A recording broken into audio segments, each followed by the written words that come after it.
நம்ம தமிழ்நாட்டுக்கு தேவையான விஷயங்களை நம்ம மத்திய அரசுக்கிட்டேருந்து வாங்க முடியுமா? இப்போ நெல்லின் ஈரப்பதம் 22 விழுக்காடாக உயர்த்தி தரணும், போய் மனுவை கொடுத்துட்டு வந்தாங்க.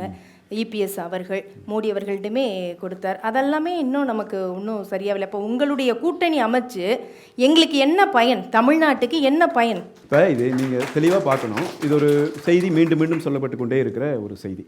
இப்போ பாரதிய ஜனதாவோடு நாங்கள் கூட்டணி அமைப்பது, நாங்கள் அமைச்சரவையில் பங்கெடுத்து இந்த வேலைகளை செய்து கொடுக்கலாம். ஒன்று, நாங்கள் அதை செய்ய மாட்டோம் என்பதை தெளிவாக சொல்லிட்டோம்.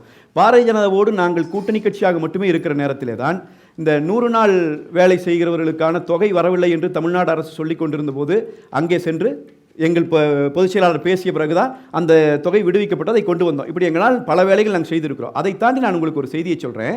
பாரதிய ஜனதாவோடு நான் கூட்டணியில் இருக்கிறேன் என்கிற காரணத்திற்காக பாரதிய ஜனதா எனக்கு செய்ய வேண்டும் என்பதல்ல, அதுவல்ல பிரச்சனை. 40 நாடாளுமன்ற உறுப்பினர்கள் உட்கார்ந்து இருக்காங்க இல்லையா, அவர்கள் அதை செய்யணும். அதிமுக 37 நாடாளுமன்ற உறுப்பினர்களை உள்ள வச்சிருந்த அந்த பீரியட் 2014 நீங்கள் கேட்கிற பீரியடில் அதிமுக என்ன செஞ்சது? காவிரி பிரச்சனை வந்தபோது 21 நாட்கள் நாடாளுமன்றத்தை முடக்கினார்கள் அந்த நாடாளுமன்ற உறுப்பினர்கள்.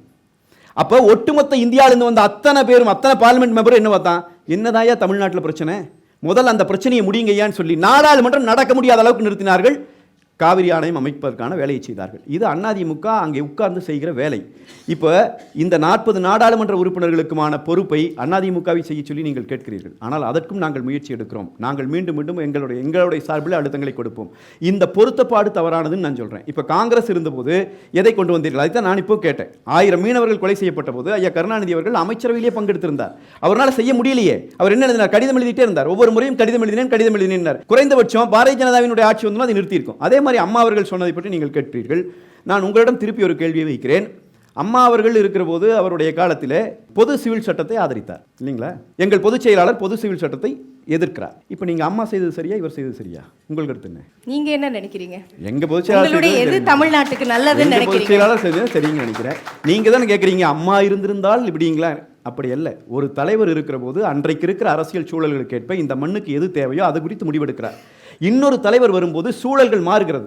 இது ஒரு கீதையோ, இது ஒரு பைபிளோ, இது ஒரு குரானோ அல்ல, வரி மாறாமல் அப்படியே பயன்படுத்துவதற்கு அது பண்ண முடியாது.